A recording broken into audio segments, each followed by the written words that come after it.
author, columnist, managing editor of LibertyNation.com, podcast host and conservative policy advocate. We dismiss history at our peril. Liberty Nation Radio with Mark Angelides.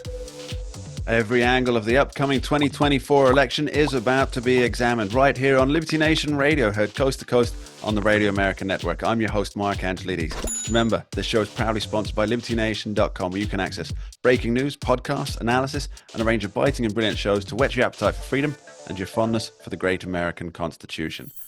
Hot off the heels of a resounding victory in Iowa, President Trump takes the big show to New Hampshire. At the time of recording, he is by far the outright favorite to win the Republican primary, the Republican nomination. And we're here to talk about that particular topic with Liberty Nation's senior political analyst and longtime host of this here radio show, Mr. Tim Donner. Welcome back to the show, Tim. Hello, Mark. Good to be here. We watched with bated breath as the numbers came in. We watched Trump's victory speech, which people on MSNBC and CNN did not get the privilege to watch because the gatekeepers held them from that particular treasure. But Trump, he knocked it out of the park, 51%. What did you make of the Iowa primary, Tim? Well, I thought the first thing that struck me was that the Des Moines Register poll was so accurate for a caucus, which is hard to do. He predicted 52%, he got 51%. And look, this isn't a historic victory because people think, okay, well, he got 51%, he got a majority, big deal. Well, nobody really has won in a competitive multi-candidate primary by more than about 12 or 13 points. And he won by 30. Yeah. And he got more votes than the three other candidates combined. And that says a lot. Vivek Ramaswamy saw the handwriting on the wall and immediately pivoted to Trump. And, Nikki Haley and Ron DeSantis both tried to spin it into a good evening for them. But could we just address that Nikki Haley spin for the moment? She came third and said in her victory speech, this is a two-person race.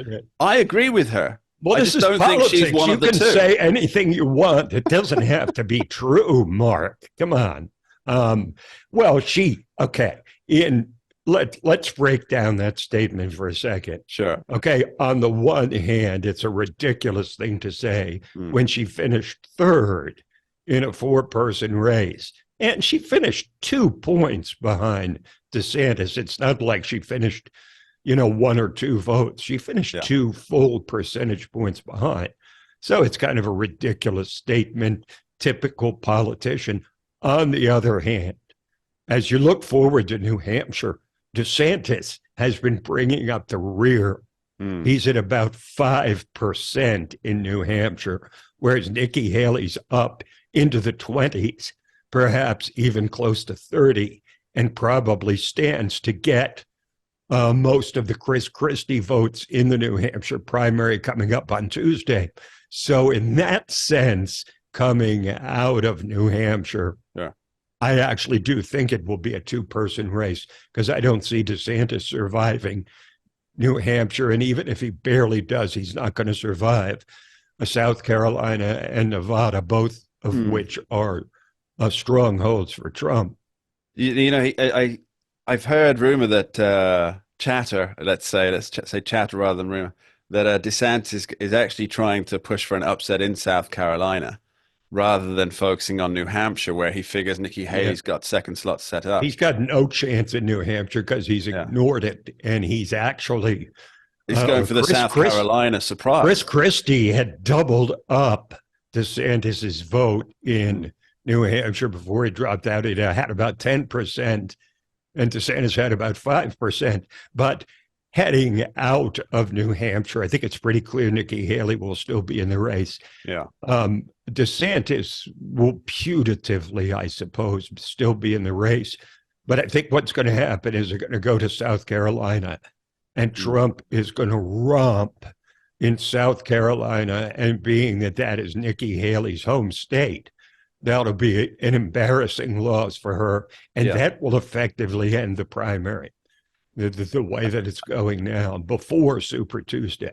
I think you're probably right in that, Tim. Now, let's talk about Trump's 51% here, because, and I found this fascinating. I've got a couple of ideas I'd like to bounce off you, if I may, based on this.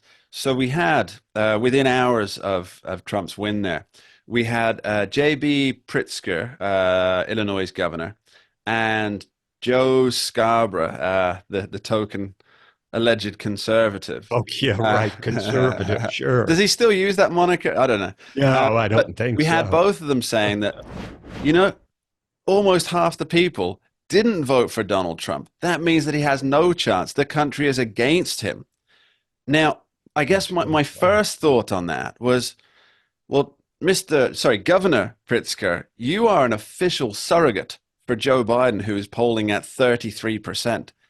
In terms According of to the approval. latest ABC News poll, ABC yes, Ipsos News poll, correct. 33%, rock bottom. So what does that tell us? I mean, you know, if Pritzker is applying apples to this scenario that less than 50, you know, roughly 50% of people didn't approve Donald Trump in a multi-candidate field in a competitive race, what does that tell us about comparing the same apples with Joe Biden, 33%? Well, I think Kellyanne Conway put it best on Fox News on Monday night as Trump was scoring his landslide victory in Iowa. And she turned to the issue of Joe Biden and Kamala Harris, and she said, it looks like the Democrats are prepared to just let Joe Biden and Kamala Harris bleed out and focus on 2028. Now, look, I'm far from saying that Trump is a shoo-in. He's ahead in the national polls. More significantly, he's ahead in basically every battleground state, although some of those are close too. But if the election were held today, no question Donald Trump would win the election absent any kind of external factor, shall we say, like shenanigans with voting laws and mail-in ballots and all the rest that created such controversy in 2020. Okay, and yeah, I see. The second thing I'm thinking is, if 50% or 51% isn't a victory for Donald Trump, then it can't be a victory for any of the other people who. No, it certainly wasn't. Did that as well. So Obama didn't get a victory. Yeah. I think this didn't get a victory. This is really a matter of the interpretation of this Republican primary. And all along, we've all made something of a mistake in viewing it as an open primary. Yes. In fact, it never really was. It's pretty much an incumbent protecting his incumbency, even though he's not the incumbent. He was a former president. Republicans were very pleased with his policy, if not his personality, which probably cost him the 2020 election. But it's effectively been an incumbent protecting his position. And the unfortunate thing for Ron DeSantis in particular, not so much Nikki Haley, is that he didn't see that. He couldn't surmise that this was not his time. And you can understand why he would think it was, because he had scored a historic landslide victory by 20 points, reelected governor of Florida. So you could see where he would think this was his time. And Trump had been brought low and was weak last November, or shall we say like about 14 months ago, and then it all changed with the indictments. Yeah. So it's been an incumbent race pretty much all along. Yeah, I guess Ron DeSantis, and I don't think he'd do this because it doesn't appear to me to be the kind of person he is. But it would seem to me that he would have been better off running a Gavin Newsom-style shadow campaign, just in case Trump couldn't make it to the big show. Well, the big question about DeSantis is 2028 and whether he has damaged his electoral prospects.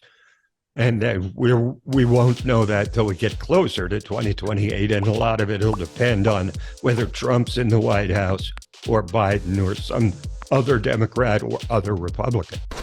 Absolutely. Now, speaking of the swing states, which we mentioned earlier, we'll be right back with Tim Donner talking swing state statistics. Don't go anywhere. We dismiss history at our peril. Liberty Nation Radio with Mark Angelides. And we're back with Liberty Nation senior political analyst and longtime host of this here radio show, Mr. Tim Donner. Earlier in the show, we were talking about what the Iowa results really meant. Now I'd like to get on to the juicy little facts, the swing state polling, because that's where elections are won and lost, right, Tim? That's where the rubber meets the road. And as much as people pay attention to the national polls, and understandably so, because it gives a general sense of the current approval of the two candidates head to head, it's the swing states where Trump really has the advantage, a lot more than the 1 point average advantage he has in national polls. Frankly, he's got margins in 4 different swing states that are outside the margin of error, which, if they hold up, will assure him of a second term, will assure him of victory, because as you and I have discussed, in Arizona, Georgia, Michigan, and Nevada, 4 states he lost in 2020, he has leads of 5 points or more. That's extremely significant. And he is essentially tied in Pennsylvania and Wisconsin, neither of which would become pivotal if he wins those 4 states where he has the big commanding lead. So his overall lead in battleground states is more like 4 points when you put all the battleground states together, because here's the number that's most important, the way I see it, Mark, is the popular vote, actually. The most revealing, because in the entirety of 2016 and 2020, in both those campaigns, Trump never had a lead in the popular vote. Never once. And yet he won in 16, and he almost won in 20. I mean, 40 or 50,000 votes in 3 states flipped, and Trump would have been reelected. This time, he's actually got a lead in the popular vote. And that really is grim news for Joe Biden and the Democrats. Yeah, it seems that Democrats have an inbuilt advantage, really, with the popular vote. Yes, because of California and New York. They get these huge tranches. Then they try to say, well, that means that we should get rid of the Electoral College, which is understandable because they've lost 2 elections. Al Gore, Hillary Clinton. Al Gore and Hillary Clinton both won the popular vote and lost the election. So you can understand the grudge that they hold against the Electoral College, which gives, by most accounts, gives the small red states collectively about a 36 vote advantage based on the size of population across the country. In other words, now what the left is doing is saying that these small states are overrepresented.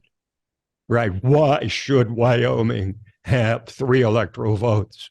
They should have 1 or none, because we should get rid of the whole Electoral College so that the whole election could be held in New York, Chicago, and LA, where all the votes are congregated, because it's just, you just tally it up. And that's a real democracy.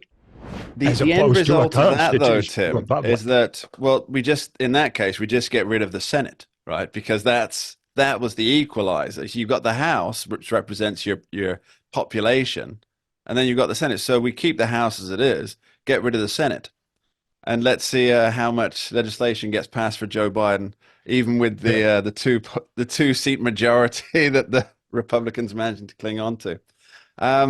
So, I want to talk about this blue wall idea. Now, I think it's 1992. You've had a collection of states that are reliably blue, and now that changed fractionally in 2016, and with Michigan, Pennsylvania, and Wisconsin.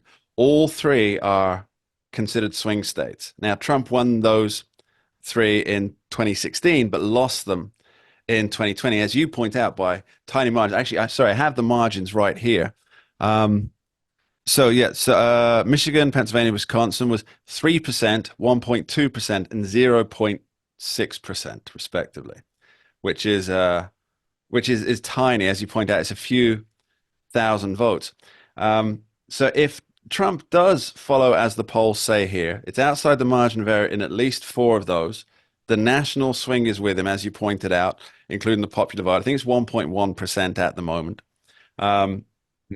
Now, with all that, could that be the end of it's 11 states, isn't it? It's 11 states that are considered the blue wall. And so do you think the idea of a blue wall is over? And is that because of Donald Trump, or is that because of the rise of independent voters who are sick of both Republicans and Democrats? Well, I think, there's a sense that the sort of ideological direction of individual states are kind of set in stone. So we think of California as having always been this left-wing bastion, and New York as a place that probably never, ever voted for a Republican, and a place like Iowa, for example, where Republicans have run up big margins. You think a Democrat could never win there. But Reagan lost. The only state Reagan didn't get was Iowa. Is that right? Or in DC? Yeah, no, it was Minnesota. Oh, Minnesota. Sorry, Minnesota was the only state he didn't win. So Reagan won California twice. George H.W. Bush won it in 1988. Yeah. So it shows you that there is evolution within individual areas and states. I think you see that now. Arizona and Georgia have become more blue. They're still leaning red. But in the case of Arizona, I think it's really more completely purple. Michigan is a funny case because Democrats dominate that state in terms of the Senate. Both senators and the governor and most of the members of Congress are Democrats, and yet Trump has done well in Michigan. And Michigan, I think we should focus some attention there because there's 300,000 Arab Americans in Michigan. Yes. And we all know how Arab Americans writ large feel about Biden's participation in the war in Israel and the fact that he has so sided, as they see it, with Israel, which is by most accounts the correct decision, but not one that's correct for Arab Americans writ large. So he's got a big problem there in Michigan. And look, Nevada's a place too where Democrats have done well. Hillary Clinton won it, Biden won it in 2020. But Trump now more than 5 points ahead in Nevada. So, these things change. States change. Directions change. It's just that people are often not aware of that fact. Tempus mutanda, I believe it is in Latin. Tim Donner, thanks ever so much. We'll be right back with Tim after this short break. Don't go anywhere. We dismiss history at our peril. Liberty Nation Radio with Mark Angelides. And we're back here on Liberty Nation Radio, heard coast to coast on the Radio America Network. Earlier in the show, we were talking the effects of the Iowa caucus. We were talking the swing state blues. And now I'd like to move on to a topic that, let's be fair, Tim Donner, longtime host of this here Liberty Nation Radio show. It's niggling away at the back of everybody's mind. It's there. It's a brain worm. Who will Donald Trump pick as his potential VP? Now, without going straight into predictions, let's talk about, actually, for those of you listening on the radio here, we have had many, many discussions about who would be a good Trump VP pick. So let's get into a little bit of first, before we go to our predictions, what we think Donald Trump is looking for in a VP. Why don't you start, Tim? Well, the best way to predict someone's future behavior is to look at their past behavior. Yep. And in 2016, Donald Trump, he had a smorgasbord of excellent rivals seeking the nomination that he could have picked many of them to be his number two. He could have picked Ted Cruz. He could have picked Marco Rubio. He could have picked Scott Walker. It was an impressive field. But instead, he went for Mike Pence because he felt he needed to shore up his Christian conservative bona fides. It was an excellent choice, Mark, because that's exactly what Pence really did for him, even though he got embroiled in all that controversy about January 6th later. It wasn't from a purely political analysis standpoint, it was an excellent pick. And that makes me think he's along the same lines this time, not someone he necessarily has a particular affinity with, but someone who can shore up some of his deficits. Now, Right. to that point, the person that would make the most sense from a strictly raw political standpoint would be Nikki Haley, because she brings women along, and women are the most critical deficit that Trump had in 2020. The women cost him the election, whereas in 2016, they didn't support him by majority, but enough of them supported him to push him across the finish line. So from a pure real politics standpoint, Nikki Haley would be the best choice. But on the other hand, she is viewed with suspicion by the MAGA crowd, whether that's deserved or not, because she has been a more moderate neoconservative Republican in the past. She was also a full-throated, effective UN ambassador for Trump. Yeah. So it's hard to see exactly how they would go, but we do know that Haley would lose a lot of Republican votes were she to get the presidential nomination. I'd say DeSantis is not in the running. I would say Vivek Ramaswamy is someone who is of the same mindset and temperament as Trump. He has very carefully developed and created his relationship with Trump so that when the inevitable happened and he had to drop out, he could pivot right to supporting Trump and get into that Trump circle. Yeah. Right. So if I had to guess today, I'd say he picked someone from outside the field. And I think Kristi Noem is a name that keeps coming up because she is a conservative woman, an attractive person from the heartland who is sort of the same mindset as Donald Trump. On the other hand, since I'm a political analyst, those words are the most useful for anyone like me. On the other hand, I think that the MAGA crowd understands that the second person in command, that's a different formulation this time, because Trump can only serve one more term, and whoever he puts into that number two spot is now immediately elevated to the de facto or default front runner for 2028.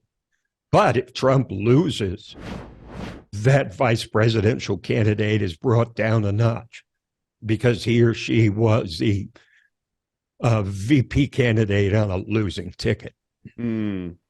Yeah, I think everything you say there makes sense. But you know what? It keeps revolving back around in my head again that this election for Donald Trump, it's not a business as usual election. And he's got his legacy to think about. Because he only has one term. It's not like a usual president. They'll have their first term. They'll be going into the second term thinking, I'm probably going to be reduced. As a strategist famously said about Barack Obama, after 2014, who cares what he did? You know, nobody cared but he could be a king in like foreign policy circles. But that's not happening now. Now Trump has one term to rebuild his legacy that was essentially taken apart piece by piece from the day Joe Biden got into office. That's true. And he has a chance to, Yeah. It's different when you're trying to double down on stuff that's controversial, which is what he would have had to do in 2020. Yeah. Than when you're kicked out of office and then people can see in retrospect, they can have some perspective. Yeah. And therefore, he's going to have more political capital if he's elected this time than he would have had in 2020. Very much so. But I think what he's going to be doing is trying to explain to the voters, and it's not a difficult sell either. That it isn't. I've got to have somebody who's MAGA through and through by my side, because when my term finishes, I mean, he might tease the mainstream media crowd by saying, when my term finishes, we'll see about a third. No, he might kid them about that. He might do that, just like he'll be a dictator for one day. Sure. He just can't help but troll the mainstream media. They keep biting, though. It's their fault. If they stopped biting, he'd stop doing it. It's true. Yeah. Absolutely true. But, so what he's got to do is he's going to present to his base that, look, we've got to make sure that when I'm done in 4 years' time and everything's beautiful again and we've made America great again, that we can keep America great, he's going to say. And that's why we'll need a MAGA person. Because if he takes, for example, as you point out, Nikki Haley, she would bring in some voters, I think. But I think she would turn off more MAGA votes because, as you rightly point out, she would be the de facto nominee come 2028. And I don't think MAGA voters are ready for, let's be fair, a very neoconservative George W. Bush type presidency once again. I don't think they're ready for that. Just to play devil's advocate, I could also make the case that, Trump is all about Trump. And his only concern is regaining power. Sure. So when he's done, maybe he doesn't care so much. I mean, he'd like to take a MAGA person, but if he has to take someone like Nikki Haley in order to win, you could make a case that his personality is such that he would take someone who would help him win over someone who might not help as much, but would be more full on MAGA. You know what? It's hard to know. He could always say, thanks for getting me here, VP, but guess what? You're fired. Get them out.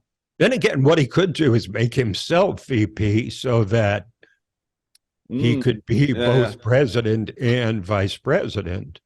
And hey, the Democrats want to get rid of the Electoral College, and they want to make D.C. and Guam and Puerto Rico states. So, I mean, let's not give people ideas, eh, Tim? Yes. Okay.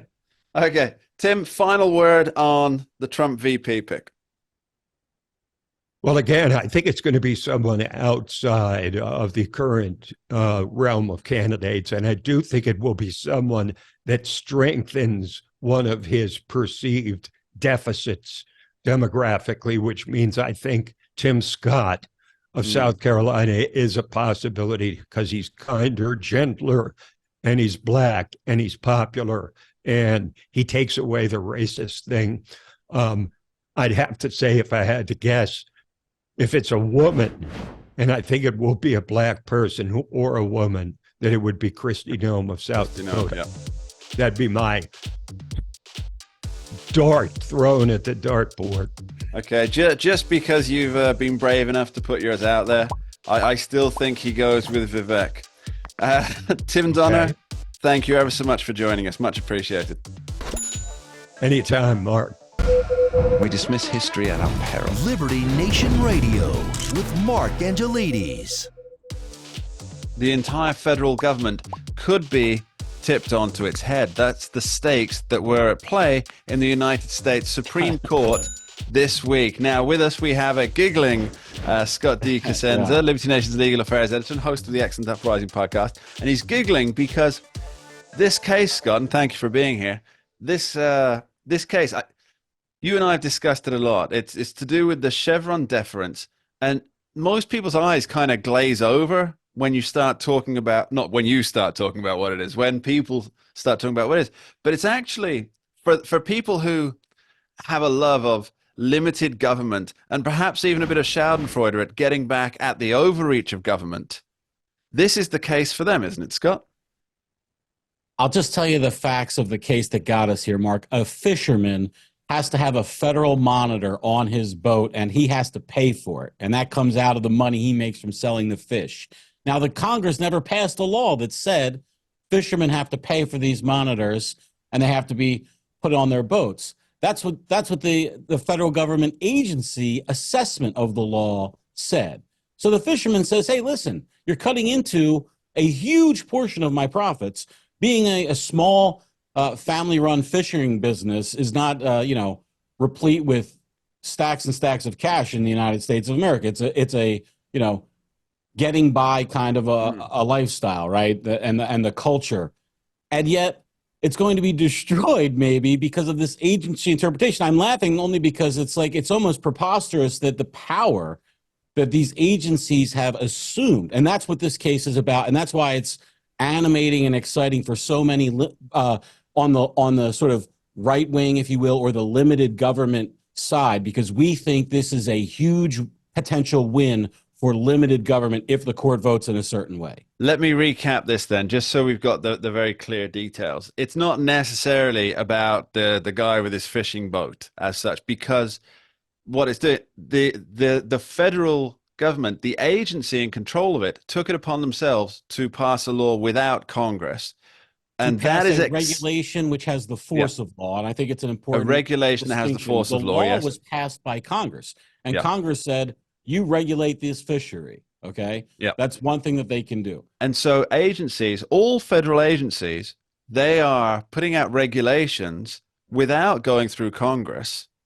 But these regulations have the force of law. So you can be fined and or even presumably imprisoned over something that a government agency, not Congress, has decided this is what we want to happen. Is that about right? Well, let's just take it out of the criminal context for a moment and say, yes, you're right. Okay. So this case is now up, and this is regards to what's called the Chevron deference. And that pertains to the oil company. That's what it's named after, a previous case decades previously, when the Supreme Court ruled in the case called Chevron that executive agencies were to be given deference in their interpretation of a statute or their own rules meanings. And what this case stands for is the possibility that may all go away. And again, to the gain and accrual of individual liberty and individual right, because this is a power shifting potential, Mark, a massive power shift away from the executive agencies of the federal government and over to the courts, who can then dispense that power to the people to say, for instance, no, if Congress wants you to have to spend 20% of your take-home pay on federal monitors, they can pass a law that says it, rather than having an agency kind of interpret or assume that that's an okay. If I may jump in on this, the advantage in terms of liberty of that, sending that to Congress and saying if Congress wants that law, Congress has to pass it, is that the people in Congress have to justify why they're taking more money from a small business owner, and it would be a very brave politician who goes against. The words you're looking for are political accountability. Oh, yeah. Yeah, that is exactly what I'm looking for. That is what the Congress wishes to avoid, perhaps, if we have an uncharitable view of some in the legislature. And what agencies are happy to have the power, and they don't have the accountability. Who are you going to fight? You write a letter to some nameless, faceless person at an agency. Everybody throws up their hands and says, well, what can you do? So that was heard. The arguments were heard in court today, the day that we're recording this, which is Wednesday, the 17th of January. Now, you seemed quite animated. You are literally just off listening to the arguments, and we're recording, and you seemed quite animated, almost excited. Why is that, Scott? Well, I mean, and it's a staid kind of experience listening to oral arguments. Sure. There's no video involved, so it's just the words as they come across the audio. I thought that I'm a person who's rooting for a certain and particular outcome here. I think that we have far too much deference given to agencies, and also that ambiguities in the law should be determined in favor of the individual. And so if there's a law that's passed, and I just think of, for instance, some of the more egregious examples in that I think of have to do with, like, somebody's land gets, they call it a wetland, and because it gets wet sometimes when it rains or something like that. And Congress has many priorities, and they want to regulate and pass laws in certain areas, and they don't consider the people on the very margins who don't actually have a wetland, but they've got a back 40 that they grow whatever in, and guess what? Maybe they sell something from that patch of land that funds an important part of their lifestyle or something like that, and it's just the individual getting crushed by government over and over, which happens with every one of these types of regulations. There are people on the margins whose circumstances aren't well considered, and those people should have the courts fighting, or not fighting for them, but when they fight the agencies in court, they should get a fair hearing before that court. And that court should say, hey, look, your rule says X, and this ain't X. But that's not what we have now. Now we have the court saying your rule says X, but you, the agency, says X really includes some of Y and just a touch of Z. Well, I don't think that should be the rule. So I'm hoping that will change. And the reason for my excitement is because of my kind of keying in on what I'm thinking the justices are thinking, and how they may rule based on their questions. Now, I believe Justice Gorsuch had some interesting questions.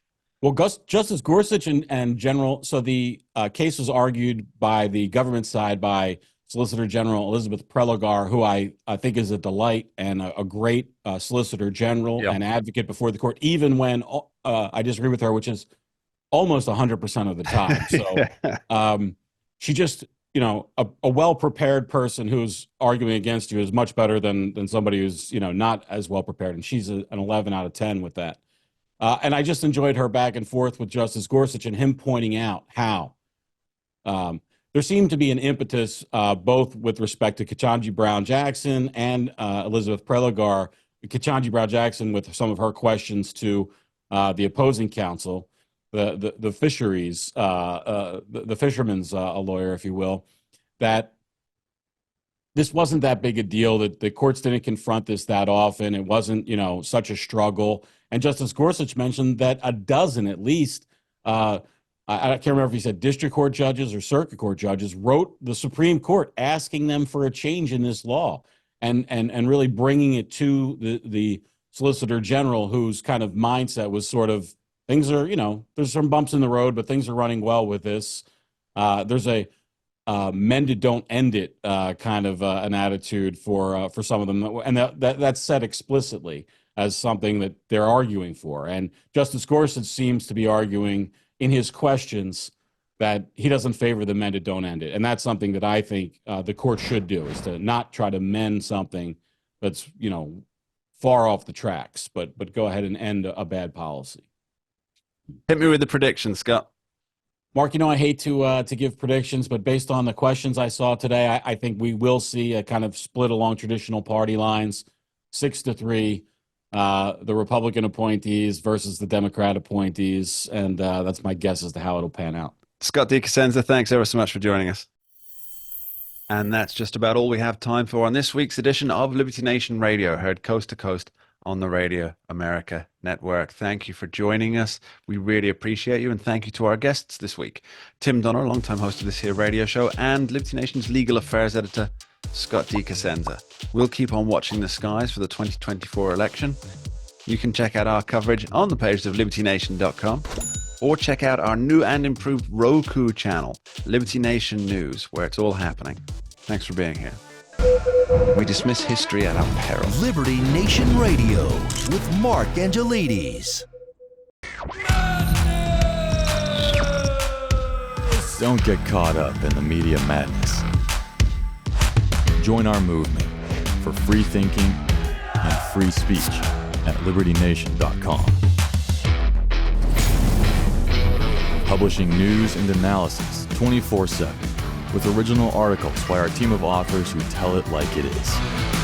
Join us each week for online TV shows, The Uprising Podcast, and Liberty Nation Radio. We believe in free thinking and free speech. We are LibertyNation.com.